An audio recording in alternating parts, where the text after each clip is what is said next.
আচ্ছা, আর একটা কথা কথা হলো, যখন মানে ওই যে যারা পরকীয়া করে, এসব মহিলারা, হ্যাঁ, স্বামীর ঘরে স্বামী থাকা সত্ত্বেও যারা পরকীয়া করে, আচ্ছা, আপনাদের যখন আপনারাই ভাবেন না, যখন মানে আপনারা ব্রেক আপ হইব বা আপনার সম্পর্কটা আহ, স্বামী স্ত্রীর সম্পর্ক ভাঙা যায়, আর এসব বাইস্তা মাস্তার লয় প্রেম করলে এগুলি থাকে, তো যখন ভাইগা যাব, হ্যাঁ, তখন আপনার মুখ কোথায় লুকাইবেন? মানে এলাকায় কি থাকতে পারবেন তখন?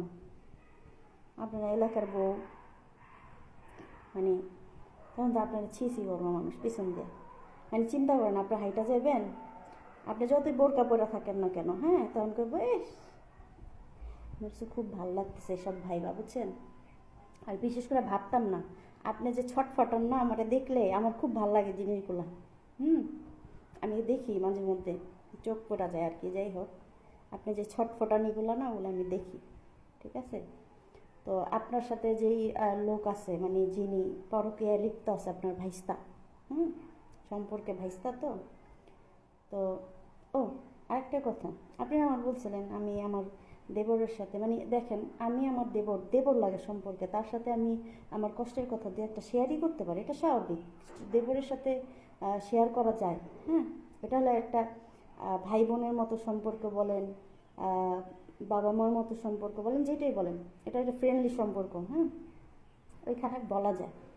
এবার আপনি চিন্তা করেন তো, আপনি ভাইস্তার সাথে প্রেম করতেছেন, আপনার লজ্জা, সে দুঃসম্পর্কের হোক, আপনার লজ্জা নাই? আমারই কেউ তো বলতে পারবো না এরকম কারোর সাথে আমি এরকম মানে প্রেম করি, এই পুরো এলাকার ভিতরে কেউ কইবার পারবো না, ঠিক আছে? তো কথা হয়েছে, আপনার আপনার লজ্জা নেই আসলে, মেন কথা যেটা, যেহেতু পুরানো পাপি, তো পুরানো পাপি একটুখানি গন্ডার চামড়াই হয় এরা। আর আমি মানে আমার লাইফে তো অনেক কিছু দেখছি, বুঝছেন?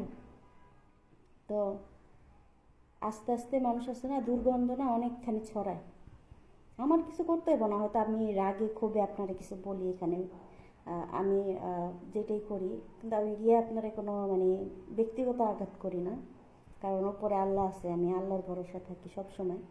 আল্লাহর কাছে বলি যে আল্লাহ, যেরাই মানে আমার যার সাথে আপনি আছেন, মানে যার উসিলা আপনি এত কিছু করতেছেন, আপনি সেই বাইশটা, তারে আল্লাহ অবশ্যই বিচার করবে, কারণ আল্লাহ তো দেখছে আমার অন্যায়টা কোথায়। হুম, তো সেটা অবশ্যই আমি দেখবো, আজ হোক কাল হোক।